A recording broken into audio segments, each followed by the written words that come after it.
حضرات گرامی، جیسا کہ آپ کو معلوم ہے کہ یہ عید الاضحیٰ کا مہینہ ہے، ذی الحج کا مہینہ ہے۔ اس مہینے میں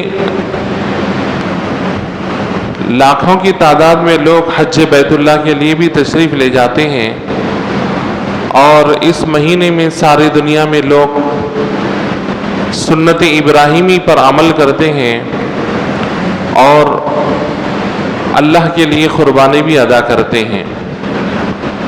جس آیت کریمہ کی تلاوت کی گئی اس میں اللہ رب العزت ارشاد فرماتے ہیں، اللہ کے نبی صلی اللہ علیہ وآلہ وسلم یہ آیت کریمہ قربانی دینے سے پہلے پڑھا کرتے تھے کہ قل ان صلاتی و نسکی، بے شک میری نماز، و نسکی و محیایا و مماتی، میری زندگی، میرا جینا، میرا مرنا، للہ رب العالمین، اللہ کے لیے جو سارے عالموں کا رب ہے۔ بے شک قربانی بقر عید کے دن اللہ تبارک و تعالیٰ کو اس سے بڑھ کر کوئی عمل دوسرا ایسا نہیں ہے جو اللہ کی نظر میں محبوب ہو۔ اللہ تبارک و تعالیٰ دوسری جگہ فرماتے ہیں کہ فَصَلِّ لِرَبِّكَ وَانْحَرْ، اپنے رب کے لیے نماز پڑھو اور قربانی ادا کرو۔ چنانچہ اللہ کے نبی علیہ السلام بھی اسی قرآن مجید کی آیات کریمہ پر عمل کرتے ہوئے قربانی کے 3 دنوں میں سے پہلے دن صبح عید کی نماز اول وقت میں ادا کرتے تھے، اور عید کی نماز ادا کرنے کے بعد حضور علیہ السلام فوراً قربانی دیا کرتے تھے۔ اور پھر اس قربانی کے متعلق اللہ کے نبی صلی اللہ علیہ وآلہ وسلم نے ایک دوسری حدیث پاک میں ارشاد فرمایا۔ حضرت عائشہ صدیقہ رضی اللہ عنہا سے روایت ہے کہ وان عائشہ صدیقہ رضی اللہ عنہا قال رسول اللہ صلی اللہ علیہ وسلم، حضرت عائشہ صدیقہ رضی اللہ عنہا سے روایت ہے کہ رسول پاک صلی اللہ علیہ وسلم نے فرمایا کہ ما عمل ابن آدم من عمل یوم النحر احب الی اللہ من احراق الدم، یعنی کوئی بھی عمل بقر عید کے دن اللہ تعالیٰ کے نزدیک قربانی سے بڑھ کر نہیں ہے۔ وَإِنَّهُ لَيَأْتِي يَوْمَ الْقِيَامَةِ بِقُرُونِهَا وَأَشْعَارِهَا وَأَضْلَافِهَا، اور یقیناً یہ قیامت کے دن یہ قربانی کا جو جانور ہے وہ اپنے بالوں اور اپنے کھروں اور اپنے سینگوں کے ساتھ آئے گا۔ اس کے بعد آگے فرماتے ہیں کہ فَطِيبُ بِهَا نَفْسًا، اس قربانی کو خوش دلی سے دیا کرو۔ اب یہ حدیث پاک کے ذریعے سے ہم کو یہ پتہ چلتا ہے کہ بقر عید کے دن کوئی بھی عمل اللہ تعالیٰ کے نزدیک قربانی سے بڑھ کر زیادہ پسند نہیں ہے۔ اور دوسری بات اس حدیث پاک سے یہ ملتی ہے کہ قربانی کا خطرہ زمین پر گرنے سے پہلے ہی اللہ تعالیٰ کے یہاں قبول ہو جاتا ہے۔ تو آپ اندازہ لگائیں کہ نیکی، دوسری جو نیکیاں ہوتی ہیں جیسے نماز ہے اور دیگر نیکیاں ہیں، وہ نیکی ادا کرنے کے بعد اللہ تعالیٰ کی بارگاہ میں پیش ہوتی ہے، لیکن یہاں پر یہ نیکی ایسی ہے کہ قربانی کا خطرہ جانور کے گلے سے، جسم سے نکلتا ہے اور زمین پر گرنے سے پہلے ہی اللہ تعالیٰ کے یہاں مقبول ہو جاتا ہے۔ اور پھر اس حدیث پاک کے ذریعے سے ایک اور بات ہم کو یہ پتہ چلتی ہے کہ یہ قربانی کا جو جانور ہے قیامت کے دن اپنے بالوں کے ساتھ، اپنے کھروں کے ساتھ، اپنے سینگوں کے ساتھ، یعنی ایک ایسی چیز جس کو ہم کچرے میں ڈال دیتے ہیں، جس کو ہم قربانی کے بعد کوئی چیز استعمال بھی نہیں آتی، یہ سب کی سب چیزیں قیامت کے دن لائی جائیں گی۔ اور حدیث شریف میں آتا ہے کہ یہ ساری کی ساری چیزیں انسان کے نام اعمال میں تولی جائے گی۔ تو اب اس سے بڑھ کر اور کیا ہے آپ اندازہ لگائیں۔ پھر آگے فرماتے ہیں کہ فَطِيبُ بِهَا نَفْسًا، اس قربانی کو خوش دلی سے دیا کرو۔ یہ بڑی اہمیت کی بات ہے۔ قربانی کے دن جب آتے ہیں تو انسان کو چاہیے کہ انسان بیزار نہ ہو، اس کے دل میں یہ نہیں کہ بھئی ایک نیا خرچہ آ گیا، اور اس طرح سے پھر قربانی کے لیے آپ اللہ کے لیے قربانی دیں، گوشت کھانے کے لیے قربانی نہ دے، شہرت کے لیے قربانی نہ دے کہ فلاں صاحب ہیں جو اتنا بھاری بھرکم قربانی دیتے ہیں، اتنے بڑے جانور کی قربانی دیتے ہیں، اور فلاں صاحب ہے جو اتنے بکرے کاٹتے ہیں، فلاں صاحب ہے جو اتنے جانور کاٹتے ہیں۔ اس طرح سے شہرت کا مقصد نہ ہو، فطیب بہا نفسا، اس کے اندر قربانی کے اندر خوشی ہو، خوشی سے انسان قربانی دے، تو تب جا کر اللہ تبارک و تعالیٰ کی بارگاہ میں وہ قربانی قابل قبول ہوگی۔ اور ایک حدیث شریف میں آتا ہے، حضرت زید بن ارقم رضی اللہ عنہ سے روایت ہے، وعن زید بن ارقم رضی اللہ عنہ قال اصحاب رسول اللہ، رسول پاک صلی اللہ علیہ وسلم کے جو صحابہ ہیں انہوں نے رسول پاک صلی اللہ علیہ وسلم سے پوچھا، یا رسول اللہ، اے اللہ کے رسول صلی اللہ علیہ وسلم، ما هذه الاضاحی، یہ قربانیاں کیا ہے؟ اللہ کے نبی صلی اللہ علیہ وسلم نے فرمایا کہ سنت ابیکم ابراہیم، یہ تمہارے باپ حضرت ابراہیم علیہ السلام کی سنت ہے۔ قالوا فما لنا فیہا یا رسول اللہ، صحابہ رضی اللہ عنہم اجمعین نے پھر سوال کیا کہ یا رسول اللہ اس میں کیا ثواب رکھا ہے؟ اللہ کے نبی صلی اللہ علیہ وسلم نے فرمایا کہ بکل شعرۃ حسنہ، ہر بال کے بدلے میں ایک ایک نیکی تم کو ملے گی۔ قربانی کا جو جانور ہے اس کا بال ہے، اس کے بدلے میں نیکی ملے گی۔ اس کے بعد پھر صحابہ نے فرمایا کہ فالصوف یا رسول اللہ، یا رسول اللہ قربانی کا جو اون ہے، جو چمڑی ہے، اس کے بارے میں کیا ثواب ہے؟ بولے قال من الصوف حسنۃ، یہ جو اون ہے، جو چمڑی ہے، اس کے بدلے میں بھی تم کو اس کا اجر ملے گا۔ تو یہ اللہ کے نبی صلی اللہ علیہ وسلم اپنے صحابہ بلکہ پوری امت مسلمہ کے لیے یہ حدیث مبارکہ کے ذریعے سے قربانی کی اہمیت اور اس کی فضیلت بتلاتے ہیں۔ اور پھر ایک حدیث پاک میں آتا ہے، قربانی دینے والا استطاعت رکھنے کے باوجود اگر قربانی نہ دے تو پھر اس کے لیے بھی حدیث شریف میں وعید ہے۔ یعنی بعض لوگ ایسے ہوتے ہیں کہ بھائی میں قربانی اس سال نہیں دوں گا، میرے پاس پیسے نہیں ہیں وغیرہ وغیرہ، یا پھر بعض حضرات ایسے ہوتے ہیں کہ قربانی خوشی سے نہیں دیتے، بولے بس ایک حصے میں شامل ہو جاؤ، گھر میں وہ حصے کا گوشت لا لیے اور گوشت کھانے کا مقصد ہے، اور اس ایک گوشت کے ایک حصے کو لے کر اب وہ قربانی کا جو بھی معاملہ ہے وہ کر لیتے ہیں اور یوں سمجھتے ہیں کہ ہم نے قربانی ادا کر دی۔ ایسا نہیں ہے۔ قربانی کو جیسا کہ میں ابھی حدیث پاک میں ذکر کیا کہ فطیب بہا نفسا، اس قربانی کو خوشی کے ساتھ، خوش دلی کے ساتھ دیا کرو۔ پھر اب اور ایک حدیث پاک میں آتا ہے، وہ حدیث پاک سنیں اور سن کر اپنی اصلاح کر لیں۔ اللہ کے نبی صلی اللہ علیہ وسلم فرماتے ہیں کہ جو کوئی قربانی رکھنے کی طاقت رکھتا ہے، جو کوئی قربانی کرنے کی استطاعت رکھتا ہے، اس کے باوجود وہ قربانی نہ دے تو پھر وہ ہماری عیدگاہ کے قریب بھی نہ آئے۔ من کان لہ ساعۃ فلم یضحی فلا یقربن مصلانا، ہمارے مصلی کے قریب مت آئے۔ اب آپ دیکھیے، اگر کوئی مسجد کے امام اگر کسی صاحب کو اگر بولے آپ مسجد کو نہیں آنا، آپ مسجد کو نہیں آ سکتے، آپ ایک قصور وارہ ہے، آپ نے ایک گناہ کیا، تو آپ اندازہ لگائیں کہ اس انسان کے دل پہ کیا گزرتی ہوگی۔ بولے میرے کو مسجد کو نہیں آنا، بولے میرے کو مسجد کو نہیں آنا، بولے میں کیا ایسا غلط کام کر دیا، بولے میرے کو اللہ کے نبی صلی اللہ علیہ وسلم فرما رہے ہیں کہ جو قربانی نہ دے وہ مصلی کے قریب نہ آئے، یعنی عیدگاہ کے قریب نہ آئے۔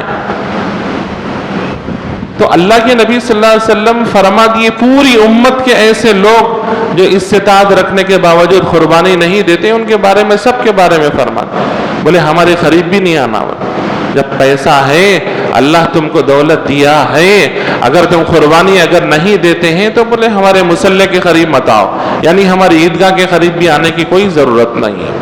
قربانی نہ دینے والوں کے لیے وعید ہے۔